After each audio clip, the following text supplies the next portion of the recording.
우리가 열왕기 상도 새벽에 살폈고 열왕기 하 말씀도 살피고 있지요. 이 열왕기 상하는 원래는 한 권의 책입니다. 근데 이것이 번역되는 과정에서 상과 하로 이렇게 나뉘게 되었습니다. 물론 오래전 이야기지요. 구약의 말씀이 헬라어로 번역될 때 그 70인 역에서 이런 일들이 있었습니다. 근데 이 열왕기서는요, 분명 왕들의 이야기가 담겨져 있습니다. 이스라엘의 왕들이 혹은 남유다의 왕들이 어떻게 그 나라를 다스렸느냐. 특별히 열왕기 우리가 보는 이 하 말씀 속에는 북이스라엘의 왕들의 내용, 다스림의 내용들이 쭉 나오는 걸 보게 되죠. 세상을 따라 다스리는 왕의 모습, 특별히 우상 숭배의 영향을 크게 받고 나라를 다스리는 왕들의 모습이 그대로 그려져 있습니다. 그러니까 겉으로 보기에는 왕이 다스립니다. 더군다나 하나님의 뜻이 아닌 우상 숭배의 그 세상의 길을 따라 다스리는 그들의 모습이 보인다라고 하는 거죠. 하지만 여러분들, 이 열왕기서의 내용을 이렇게 한꺼풀 들춰서 잘 살펴보면요, 왕들이 이스라엘을 다스리는 게 아닙니다.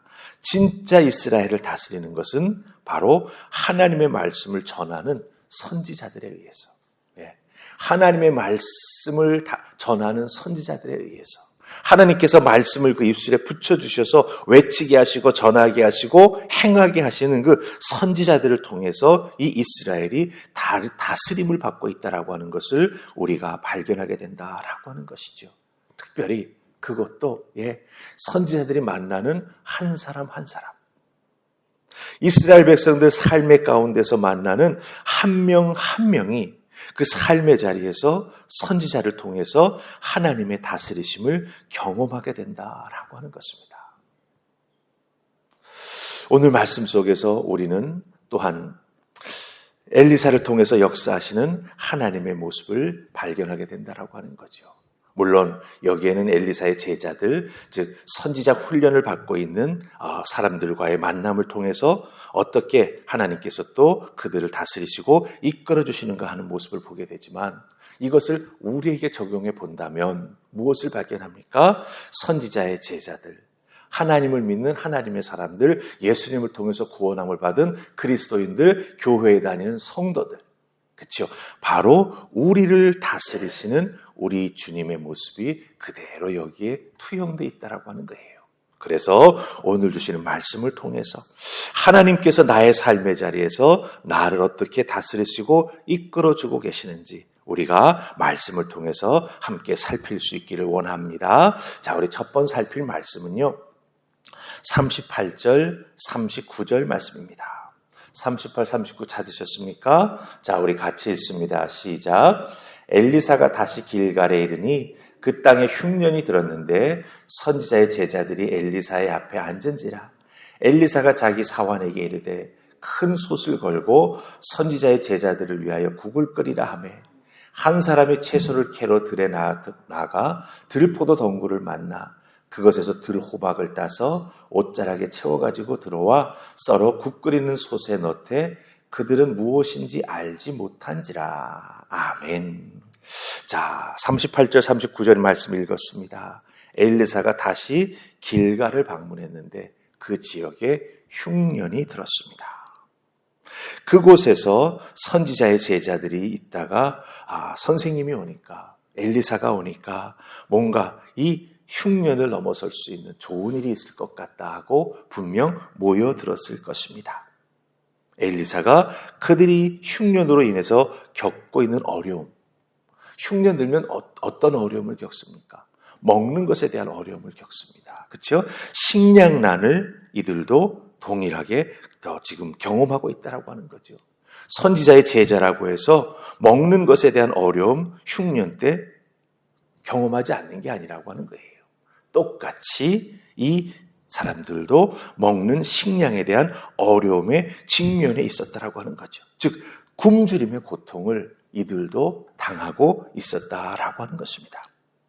선지자의 제자들, 하나님의 사람입니다. 그렇죠? 근데 다른 사람들과 동일하게 결핍의 문제를 겪고 있었다라고 하는 거예요. 뭔가 부족하다, 없다, 굶는다, 먹지 못한다, 삶에 힘이 없다. 이런 어려움을 동일하게 이들도 겪고 있었다라고 하는 거죠. 바로 이때 이 굶주림을 해결할 수 있는 방법이 무엇이었습니까? 오늘 말씀 속에 보면 엘리사는요, 이 굶주린 제자들을 위해서 큰 솥에 국을 끓이라고 말합니다. 큰 솥에 국을 끓여라. 쉽게 생각해 보십시다. 아마 여러분들도 연배가 있으시니까 어려움 당할 때 있지요. 네. 가족들에게 밥상을 차려주어야 되는데 먹을 것이 부족할 때가 있습니다. 그때 어떻게 하지요? 보통 국을 끓입니다. 네. 양이 많아지니까. 그나마 국물로라도 배를 채울 수 있으니까. 한정된 음식 많은 사람이 먹으려면 양을 늘려야 합니다. 그래서 국을 끓이라. 국을 끓이는 것이 좋은 방법이지요. 국을 끓이기 위해서 식재료를 찾아 들러 나섰습니다. 그런데 제대로 분별하지 못하고 호박 모양을 하고 있어서 따왔는데 거기에 독이 들어 있었습니다. 들 호박을 따다가 국에 넣었는데 그것이 그만 독이 들어있는 호박이었다라고 하는 거죠. 배가 고프니 호박이 있네라고 땄는데 그게 제대로 된 호박이 아니었다라고 하는 거예요. 그만큼 절박한 상황에 놓여 있었음을 우리가 알 수 있다라고 하는 거죠. 배고픈 이 상황을 넘어설 수만 있다면, 줄인 내 배를 채울 수만 있다면 무엇이든지 국에 집어넣어 끓일 만큼 잘 살펴보지도 아니하고 호박이다. 그만큼 배가 고픈 심한 상황에 놓여 있었다라고 하는 것이죠. 여기서 우리는 무엇을 발견합니까? 하나님을 믿는 사람이라 할지라도 그리스도인이라 할지라도 다른 사람들이 겪는 어려움, 그 지역, 지금 길갈이라고 하는 지역이 다 지금 흉년이지 않습니까? 그 지역에 있는 모든 사람들이 다 배고픔을 겪고 있습니다. 그런데 하나님을 믿는 사람이라고 해서 혹은 선지자의 제자라고 해서 다른 사람들이 겪는 어려움을 나만 겪지 않는 것이 아니다라고 하는 거예요. 그리스도인이라고 해서 모든 고난과 어려움에서 예외가 아니라고 하는 것입니다. 때로는 내가 왜 고난을 겪는지 어려움을 겪는지 이유를 모를 때도 있습니다. 하지만 믿는 사람들은요, 그 어렵고 힘든 고난 가운데 혹은 외로움 가운데 놓이게 되면 그것을 이겨나갈 능력을 얻게 됩니다. 그 능력을 어떻게 얻게 될까요? 엘리사가 우리에게 그것을 보여주고 있습니다. 제자들도 음식을 잘못 먹게 되는 상황에 놓이니까 배는 고픈데 앞에 음식은 있는 것 같은데 독이 들어있으니 먹지 못하고 있는 거죠. 죽음이 독에 있다라고 말하지 않습니까?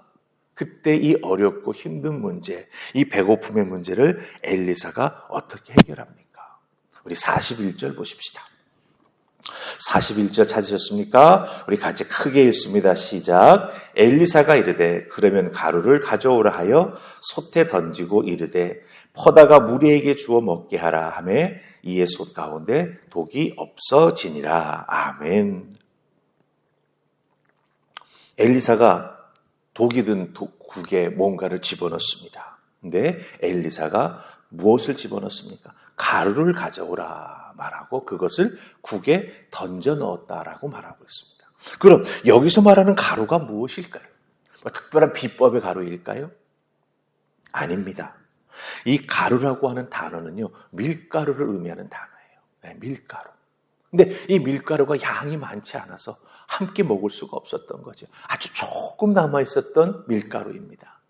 그 밀가루를 사환에게 가져오라고 말해가지고 그 밀가루를 국에 탁 넣었다라고 하는 거예요. 그 순간 어떻게 되지요? 독이 없어집니다. 예, 그것을 다시 먹게 될 수가 있었던 거예요. 자, 여기서 살펴보십시다. 엘리사에게 있었던 것은 특별한 게 아닙니다. 그냥 어디서든지 구할 수 있는 밀가루예요. 너무나 조금 남아 있어서 모든 제자들이 다 함께 먹을 수가 없기에, 그렇죠? 그 밀가루로 음식을 만들지 못하고 다른 식재료를 구해서 국을 끓이게 했는데 거기에 독이 든 들호박이 들어갔던 거예요. 그때 엘리사는 무엇을 가져오게 합니까? 그 조금 남아있던 가루를 가져다가 그 국에 넣었다라고 하는 거죠. 여기서 우리는 무엇을 발견하게 됩니까? 와, 엘리사의 능력이 대단하다라고 하는 생각을 할 수 있을 것입니다. 그런데 엘리사의 말, 국에 가루를 넣어라. 이 말을 엘리사가 했다라고 하는 거죠. 이 엘리사가 한 말처럼 하나님은요, 하나님의 백성들이 어렵고 힘듦을 당할 때마다, 여러분들 말씀 속에 보면, 특별히 구약 말씀 속에 보면 하나님은 어떻게 하십니까? 하나님의 사람들을 보내서 말씀해 주시지 않습니까? 예, 말씀해 주세요. 그 말씀에 순종하는 자는 살고 불순종하는 자는 죽었습니다. 이스라엘 백성들이 하나님 앞에서 불순종했을 때 하나님께서 독사뱀을 풀지 않습니까? 그때 모세가 어떻게 하죠? 놋뱀을 만들지 않습니까? 보는 자는 살고 보지 않는 자는 죽습니다. 예, 하나님 말씀하신 대로 순종하여 고개 들어 그 놋뱀을 바라보는 자는 살았습니다. 무슨 뜻이죠? 하나님 말씀에 순종한다라고 하는 것. 그것이 내 삶을, 내 영혼을, 내 육체를 살리는 하나님의 역사가 된다라고 하는 것입니다. 엘리사는 하나님의 사람으로서 하나님의 말씀을 전하는 자입니다. 그가 이 어렵고 힘든 상황 속에서 국에 가루를 넣어라. 사람이 말한 것 같지만 사람의 말이 아니라고 하는 거죠. 엘리사의 입을 통해서 사람을 살릴 수 있는 말씀을 하나님께서 해 주셨다라고 하는 것입니다. 그러기에 우리 하나님을 믿는 하나님의 사람들은요, 어렵고 힘든 과정을 통과해 나아갈 때 갑자기 내 인생에 계획도 없는 힘든 일들, 어려운 일들, 고난이 나를 찾아올 때 어떻게 해야 되겠습니까? 하나님께서 이 상황 속에서 나에게 무슨 말씀을 해 주시는지 믿음의 길을 종긋 세우고, 그렇죠? 하나님의 말씀을 읽고 곱씹고 묵상해 나아가면서 주의 종이 듣겠습니다. 말씀하여 주시옵소서. 기도하는 마음으로 말씀 앞에 엎드려 기도하는 우리 모두가 되어야 한다라고 하는 거죠. 그때 하나님께서 말씀을 통해서 하나님의 입에서 나오는 능력의 말씀처럼 내 귀에 들려주시고 내 삶 한가운데 그 말씀을 탁 떨어뜨려 주신다라고 하는 거예요. 그 어렵고 힘든 내 삶 한가운데 하나님의 말씀이 탁 떨어질 때, 가루가 국 끓이는 그 솥에 탁 들어갈 때 어떻게 됩니까? 독이 없어지지 않습니까? 다시 먹을 수 있게 되지 않습니까? 하나님의 말씀이 우리에게 임하면 그 말씀의 은혜와 능력을 통해 내가 변화되고 내가 새 사람이 됩니다. 말씀의 은혜와 역사가 내 삶 가운데, 나 삶 가운데 역사하셔서 내 삶의 상황과 조건이 바뀌게 됩니다. 내가 바뀌든 상황과 조건이 바뀌든 둘 중에 하나가 바뀌는 역사가 일어나게 된다고 하는 거죠. 그러기에 여러분들은 매일매일 하나님의 말씀을 듣는 믿음의 사람이 되어야 할 줄로 믿습니다. 그 말씀의 능력이 여러분의 삶을 지키고 보호하고 어려움에서 여러분들을 구원해 줄 것입니다. 말씀 따라 준행해 나아가는, 말씀에 귀 기울여 순종해 나아가는 여러분들 다 되시기를 주님의 이름으로 축복합니다. 아멘. 우리 기도하십시다. 좋으신 하나님 은혜 감사합니다. 오늘 주신 말씀 잘 기억하게 하시고 내 인생이 어렵고 힘들 때마다 하나님께서 나에게 분명히 말씀해 주심을 믿는 믿음의 사람 되게 하여 주시옵소서. 여호와께서 말씀해 주신 대로 순종하며 움직여 나아갈 때 그 말씀의 은혜와 능력이 나의 삶 한가운데서 역사하게 될 줄 믿습니다. 그 역사심을 소망하면서 말씀의 사람이 되게 하시고 말씀을 통해 깨닫는 자가 되게 하여 주시옵시고 그 말씀에 받은 바 은혜를 전하며 나누는 전도의 사람들 다 되도록 축복해 주시옵소서. 오늘 나의 삶의 한가운데에도 하나님의 말씀에 함께 해주시기에 믿음의 사람으로 승리케 하시며 믿음의 사람으로 세상의 어려움을 극복케 하시며 믿음의 사람으로 힘들고 지친 영혼들에게 그 말씀의 은혜와 능력을 나누어주는 하나님의 사람들 다 될 수 있도록 축복해 주시옵소서. 감사하고 예수님 이름으로 기도하옵나이다. 아멘.